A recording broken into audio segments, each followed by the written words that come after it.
सोनापुर एक शांत और सुंदर कस्बा था। सुबह नदी पर धुंध तैरती, बच्चे स्कूल जाते और मछुआरों की नावें हल्की लहरों से बातें करती। इसी कस्बे के बीचों बीच थी रघु मछली वाला की दुकान। रघु बचपन से ही अपने पिता के साथ मछलियां बेचने का काम करता आया था। पिता ईमानदार थे, लेकिन रघु की सोच अलग थी। तेजी से कमाना है, किसी भी कीमत पर। रघु अपने सपनों का घर, बड़ा मोबाइल, महंगी बाइक चाहता था, लेकिन मेहनत से ज्यादा उसे शॉर्टकट पसंद थे। शुरू में रघु ताजी मछलियां बेचा करता था। लोग उसकी दुकान पर भरोसा करते थे। बच्चे उससे मजाक करते और वो खुश दिखता था। एक दिन उसने देखा कि सामने की दुकान वाला छोटा रामू सिंथेटिक रंग लगाकर फल चमकदार बनाकर बेच रहा है। भीड़ उसी की दुकान पर थी। रघु के मन में चुभन हुई। ये तो मुझे भी करना चाहिए, वरना मैं पीछे रह जाऊंगा। यहीं से उसके लालच की शुरुआत हुई। एक रात उसने सोचा, अगर सस्ती बासी मछलियां खरीदकर उन्हें ताजा जैसा बना दूं, तो मुनाफा 3 गुना होगा। उसने बासी मछलियों को ठंडे पानी में भिगोया, उन पर तेल और नमक लगाया, उन पर पुदीने की खुशबू छिड़क दी। सुबह लोग आए और बोले, वाह रघु, आज तो मछलियां बहुत बढ़िया लग रही हैं। रघु मुस्कुराया, एक झूठी मुस्कान। पैसे बढ़ते गए और रघु का लालच भी। कुछ दिनों बाद लोगों को पेट दर्द, उल्टी, बुखार होने लगा। डॉक्टर बोले, गलत मछली खाने से बीमारी फैल रही है। पूरा कस्बा परेशान था, लेकिन कोई नहीं समझ पाया कि असली वजह रघु की दुकान है। रघु अभी भी सोच रहा था, बीमार कौन हो रहा है, मुझे क्या, पैसा आ रहा है ना। एक रात रघु अपनी पुरानी नाव लेकर नदी पहुंचा। नदी के किनारे सरकारी बोर्ड लगा था, ये संरक्षित क्षेत्र है, रात में मछली पकड़ना अपराध है। पर रघु ने बोर्ड की ओर देखा भी नहीं। उसने बड़ा जाल फेंका और छोटी बड़ी सब मछलियां पकड़ ली। ये उसका रोज का काम बन गया। दूसरे मछुआरे जब सुबह जाते तो जाल खाली रहते। मछुआरे दुखी, नदी सूख रही है क्या, मछलियां गायब क्यों हैं? लेकिन असली चोर रघु ही था। एक रात बूढ़े मछुआरे नंदू काका ने उसे चोरी करते पकड़ लिया। काका शांत स्वर में बोले, रघु, नदी हमारी माँ है, इसे लूटोगे तो एक दिन यही तुम्हें सजा देगी। रघु हंसकर बोला, काका, आपकी उम्र हो गई है, पैसा नदी से आता है, नकली नैतिकता से नहीं। काका ने कहा, लालच की आग कभी बुझती नहीं, लेकिन आदमी को जला देती है। रघु फिर भी नहीं माना। कुछ दिनों बाद उसकी दुकान में अजीब सी बदबू आने लगी।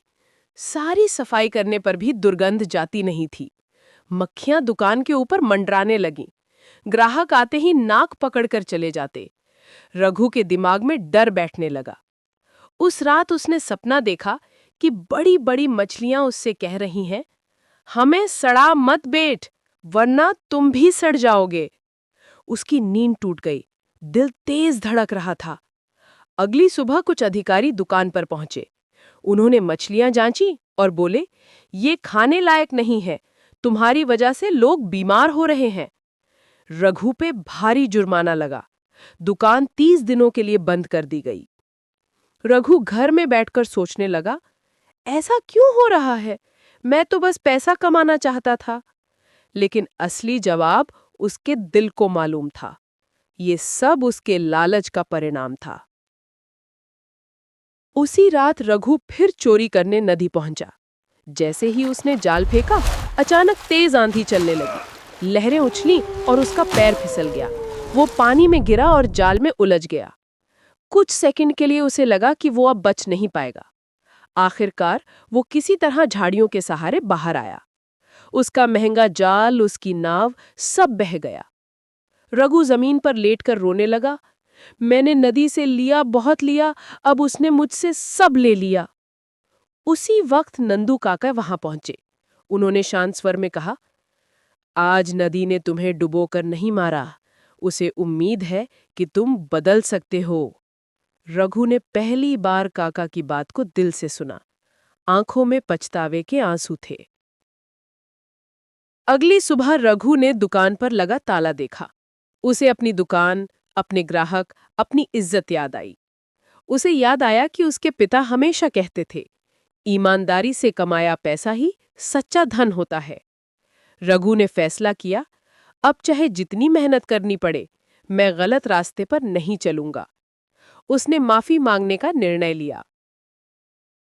रघु कस्बे के चौक में गया और सबके सामने बोला, मैंने गलती की। मैंने लालच में आकर आपकी सेहत और हमारी नदी के साथ गलत किया। अगर आप एक मौका देंगे तो मैं सब ठीक कर दूंगा।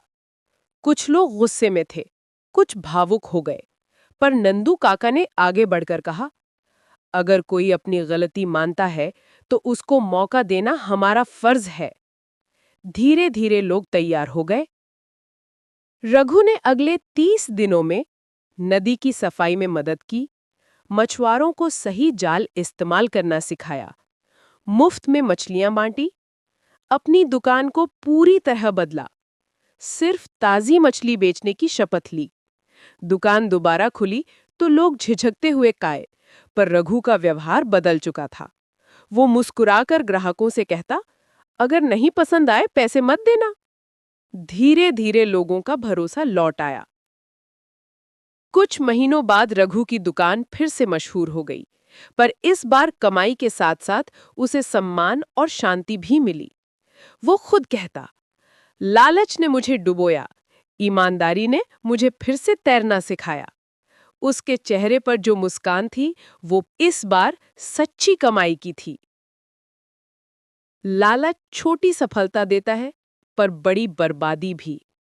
प्रकृति से खिलवाड़ करने वाले को प्रकृति खुद सबक सिखाती है। ईमानदारी धीरे चलती है, पर मंजिल तक हमेशा पहुंचती है। जो अपनी गलती स्वीकार करे, वो आधा सुधार खुद कर लेता है।